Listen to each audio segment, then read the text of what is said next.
दोस्तों, आज हम बात करने वाले हैं महाकुंभ के बारे में। जैसा कि आप सभी जानते भी हैं कि आने वाले कुछ दिनों में प्रयागराज महाकुंभ शुरू हो जाएगा। तो हम जानेंगे कि महाकुंभ क्या होता है, महाकुंभ क्यों मनाया जाता है, इसके पीछे क्या रीज़न है और उसके साथ-साथ प्रयागराज महाकुंभ से जुड़ी हुई बहुत सारी ज़रूरी जानकारी भी हम आपको देने वाले हैं।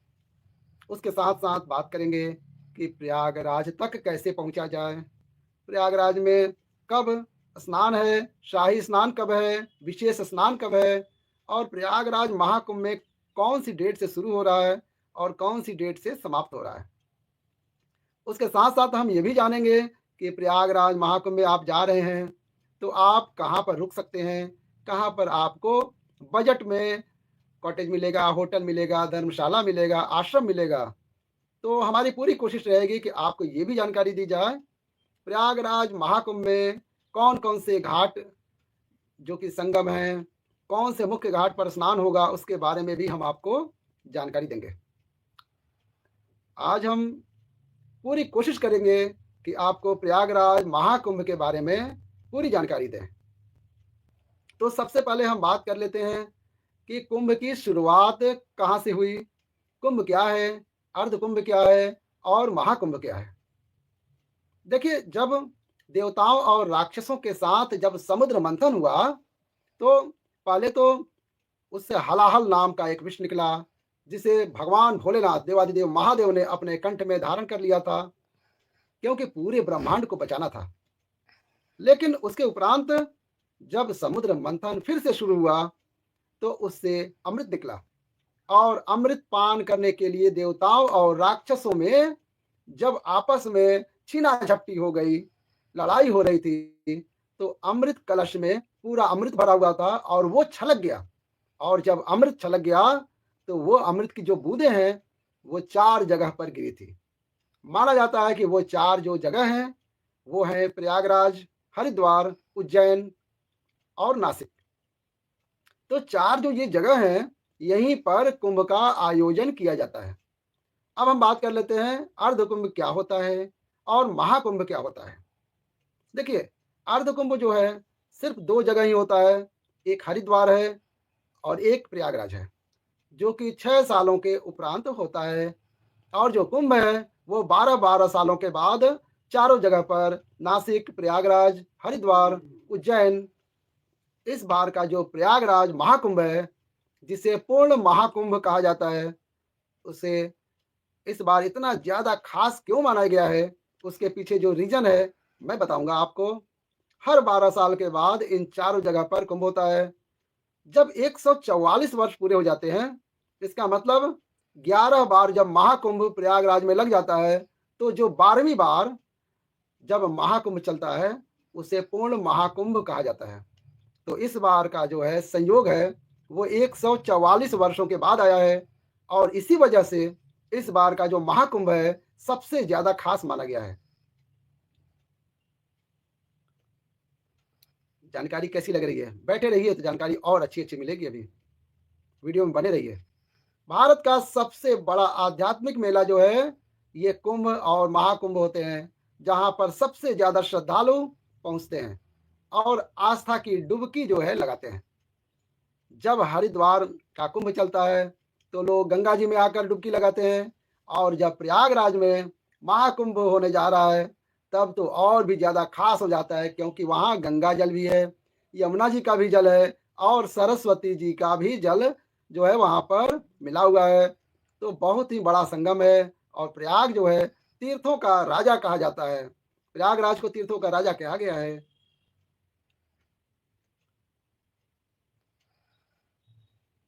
अनुमान के अकॉर्डिंग लगभग 40 से 50 करोड़ श्रद्धालु जो है महाकुंभ मेले में प्रयागराज पहुंचेंगे और वहां पर डुबकी लगाएंगे। प्रयागराज महाकुंभ है जो 13 जनवरी से पहला स्नान है शुरू हो जाएगा और 26 फरवरी को लास्ट स्नान होगा। तो ये लगभग 45 दिन का महाकुंभ चलने वाला है और इस बार इतनी ज़्यादा व्यवस्थाएं की गई हैं क्योंकि इस बार का जो महाकुंभ है हमेशा के लिए याद रखा जाएगा। सालों से तैयारी करनी होती है, दोस्तों, इस बार महाकुंभ का जो एरिया है, वो काफ़ी बढ़ाया गया है। प्राप्त जानकारी के अनुसार लगभग 96 हेक्टेयर जो कि ज़मीन मेले के अंदर रखी गई है, ताकि जो भी आए आराम से स्नान कर सके, डुबकी लगा सके। प्रयागराज में इस बार जो है बहुत सारे ऐसे घाट हैं जो कि बना दिए गए हैं, क्योंकि इतनी ज़्यादा जब संख्या में श्रद्धालु पहुँचेंगे, तो एक घाट में तो स्नान कर पाना बहुत ही मुश्किल होगा। इस वजह से कई ऐसे घाट हैं जो बनाकर तैयार कर दिए गए हैं, ताकि जो भी श्रद्धालु पहुँचे, वह आराम से स्नान कर सकें।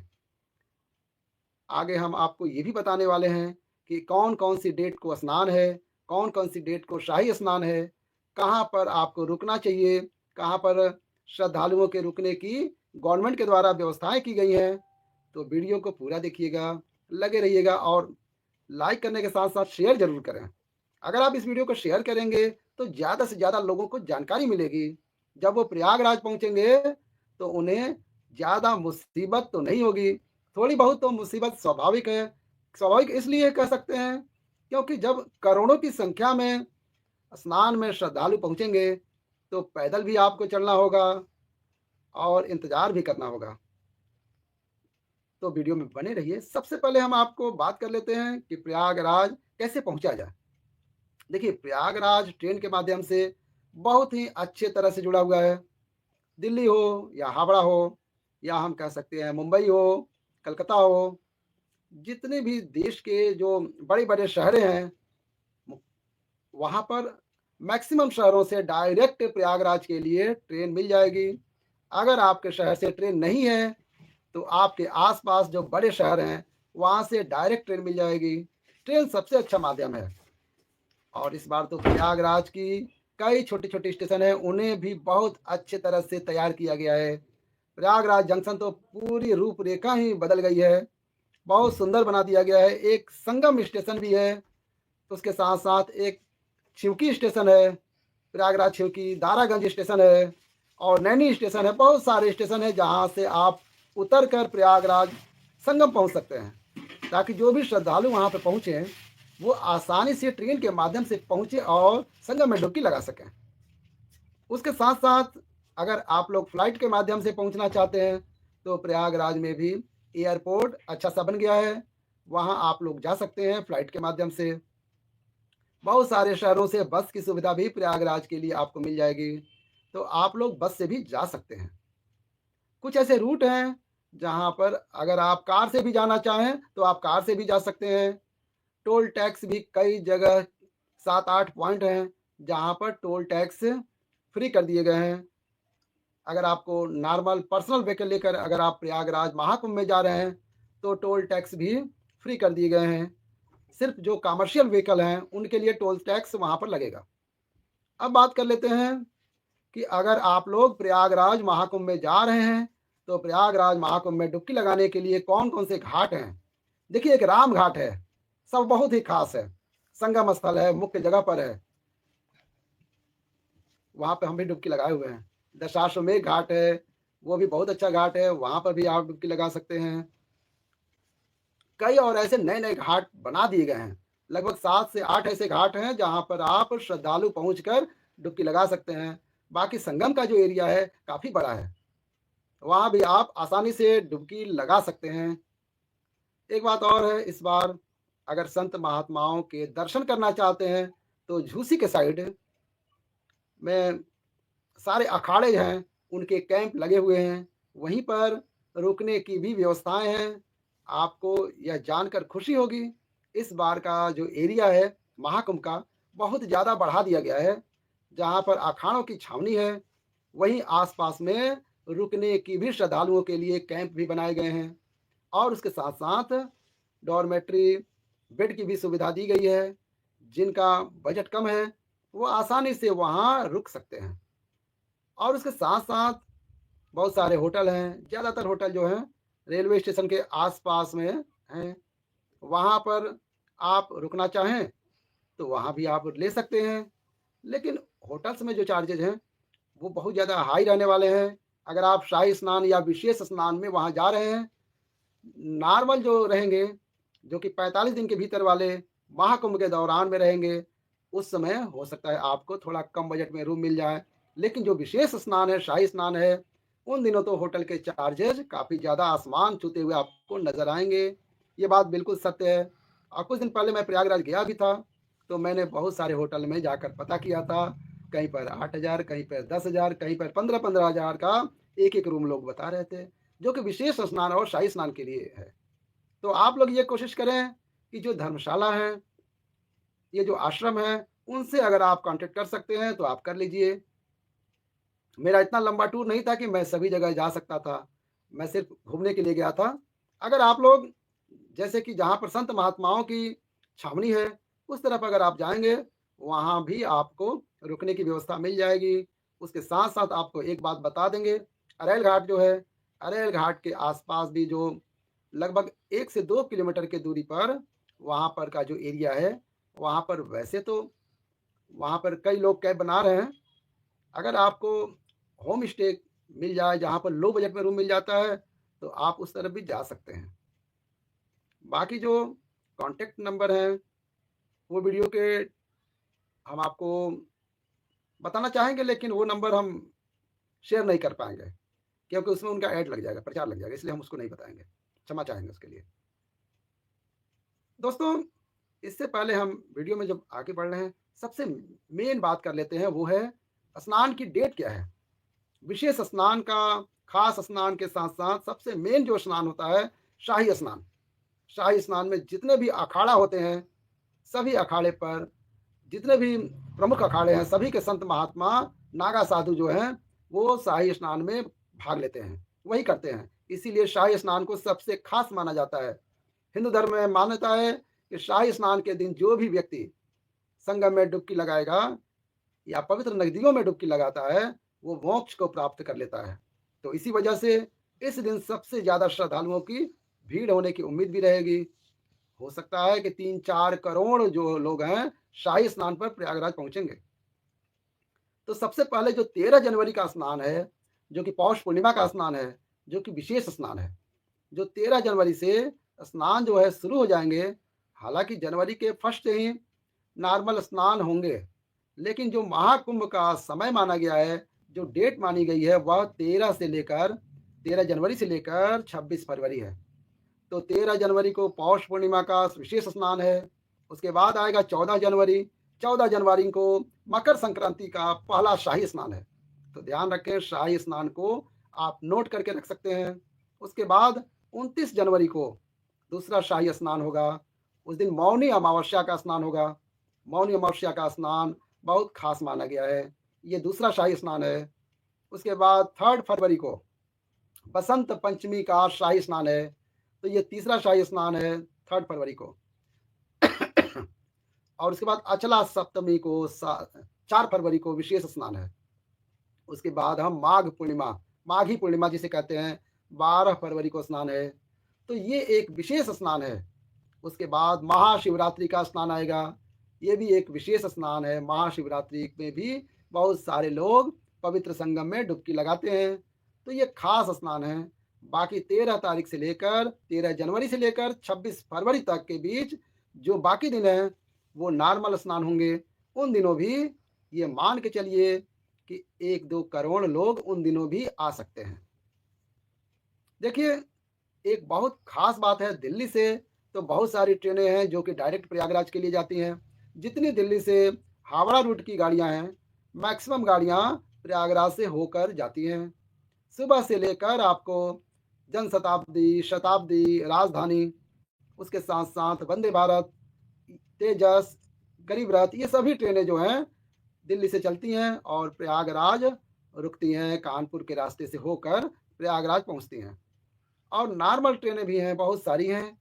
तो आप दिल्ली पहुँच जाइए और उसके बाद से तो आप ट्रेन से आसानी से प्रयागराज पहुँच सकते हैं। बस ये ध्यान रखना है कि अपने ट्रेन की बुकिंग पहले से करा लें। वैसे तो अब मुश्किल है यह बात कि कन्फर्मेशन मिल जाए, तो आप जैसे भी हों अपना प्लान कर सकते हैं। श्री शिवाय नमस्तुभ्यं।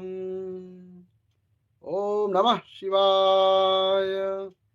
ओम नमः शिवाय बोलो, ओम नमः शिवाय। ओम नमः शिवाय। दोस्तों अब बात कर लेते हैं, अगर आप प्रयागराज पहुंच गए हैं, संगम में डुबकी लगा लिया है, तो कौन कौन से मुख्य स्थान है जहां पर आप लोग जा सकते हैं। हालांकि मैंने इसकी लिए डिटेल में हम आपको पूरा बता अगर नहीं पाते हैं तो अभी देख लें, हम आपको बता देंगे किस किस स्थान पर आपको घूमने के लिए प्रयागराज में हैं, उनकी पूरी जानकारी आपको हम बता दे रहे हैं, नाम बताएंगे। आप नाम पूछकर वहाँ सब बगल में ही है, सब दर्शन कर सकते हैं।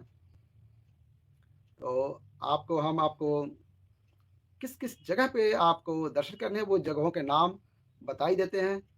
सबसे पहले संगम में है डुबकी लगाइए, उसके बाद जो दूसरे नंबर पे आता है बड़े हनुमान जी का मंदिर, जो कि संगम स्थल के सामने है, आधा किलोमीटर की दूरी पर है।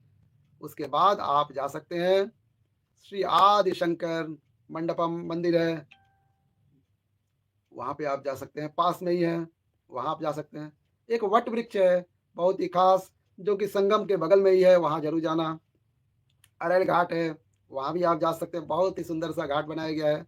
नैनी पुल है, एक आलोक माता संतकली देवी का मंदिर है, शक्ति पीठ है, वहाँ पे जा सकते हैं। ललिता देवी मंदिर है, वो भी अच्छा मंदिर है, प्राचीन माता जी का मंदिर है, वहाँ भी आप जा सकते हैं। भरद्वाज पार्क है, वहाँ भी आप लोग जा सकते हैं। शिवालय पार्क है, एक नया पार्क बनाया गया है, जहाँ पर 12 ज्योतिर्लिंग के दर्शन आपको हो जाएँगे। आप वहाँ भी जा सकते हैं और वहाँ भी आपको बहुत अच्छा लगेगा। एक और मंदिर है, नाग वासुकी मंदिर, वो भी बहुत ही ख़ास मंदिर माना जाता है, तो आप वहाँ भी जाकर दर्शन कर सकते हैं। उसके साथ-साथ कुछ और भी जगह हैं, जहाँ पर आप प्रयागराज यात्रा के दौरान वहाँ पर जाकर दर्शन कर सकते हैं।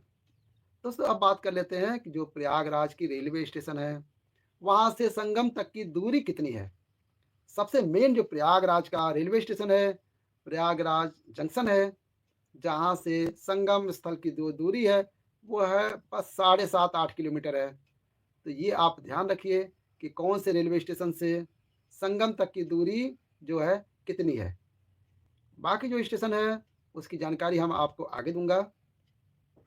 प्रयागराज में संगम रेलवे स्टेशन भी है, जो कि संगम नाम से है। वहाँ से जो है डिस्टेंस की बात की जाए तो लगभग 2 किलोमीटर है।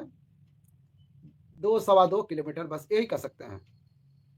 संगम स्थल है, तो आपका बहुत नज़दीक है। सबसे नियरेस्ट जो रेलवे स्टेशन है, वो संगम ही है, जहाँ से आप पैदल भी संगम स्थल तक पहुँचकर डुबकी लगा सकते हैं। प्रयागराज का एक और रेलवे स्टेशन है, जिसे सुबह दारागंज कहते हुए हैं। दारागंज से संगम जो है एकदम सामने है। तो ये नज़दीकी रेलवे स्टेशन में आपका झूसी हुआ, दारागंज हुआ, प्रयागराज रामबाग स्टेशन है, प्रयागराज रामबाग स्टेशन, वहाँ से भी मुश्किल से 3 से 4 किलोमीटर है। एक छिवकी रेलवे स्टेशन है, वहाँ से जो त्रिवेणी संगम की जो दूरी है, ये भी लगभग 13-14 किलोमीटर आपको पड़ेगी। तो प्रयागराज के 2 स्टेशन ऐसे हैं, सूबेदारगंज, दारागंज, झूसी, नैनी, आपका छिवकी, प्रयागराज रामबाग, ये सब स्टेशन अगल-बगल में ही हैं। तो आप प्रयागराज अगर जा रहे हैं तो आप अपना घूम सकते हैं। नैनी रेलवे स्टेशन तो प्रयागराज में ही पड़ता है, त्रिवेणी संगम की दूरी 11 किलोमीटर है। इस तरह से आप 5 रेलवे स्टेशन हैं। प्रयागराज जंक्शन जो कि सबसे ख़ास है, उसके बाद संगम आता है, सूबेदारगंज आता है, दारागंज आता है, झूसी आता है, नैनी आता है, छिवकी आता है। ये सब स्टेशन कहीं से भी आप उतर कर जानकारी अगर अच्छी लग रही हो तो वीडियो को लाइक करते जाइए और शेयर करते जाइए, क्योंकि ये सब जानकारी इकट्ठा करना होता है आप लोगों के लिए, ताकि आप लोगों को बेहतर जानकारी दिया जा सके। और अपने दोस्तों को भी शेयर करें जो प्रयागराज महाकुंभ में जाने का प्लान कर रहे हैं, उनको काफ़ी हेल्प मिलेगी। ऐसे ही लगातार वीडियो देखना है, आप हमारे साथ बने रहें, हम कुंभ की बहुत सारी जानकारी आपको हम दे रहे हैं। तो आप चैनल को सब्सक्राइब करें, बेल आइकन ज़रूर दबाएँगे।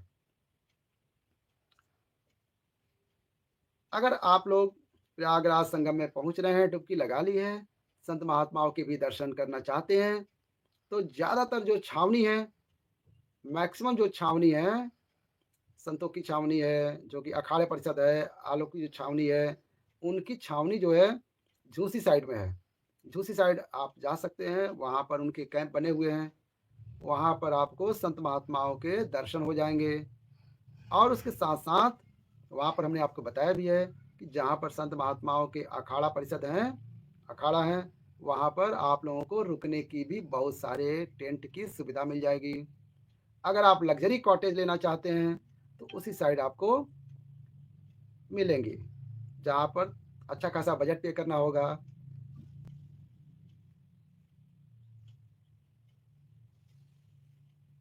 जब आप महाकुंभ के लिए जा रहे होगे, संगम स्नान के लिए, तो उससे पहले का जो एरिया है, वहाँ पर गवर्नमेंट ने भी बहुत सारे ऐसे डॉर्मेट्री बेड बना रखे हैं, आप वहाँ जा सकते हैं।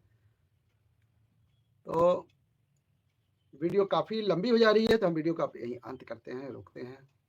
आप लोगों को वीडियो अच्छी लगी तो प्यारा सा लाइक कीजिए, चैनल को सब्सक्राइब कीजिए, अपने दोस्तों को भी शेयर कीजिए। इसी के साथ वीडियो का अंत करते हैं। हर हर महादेव।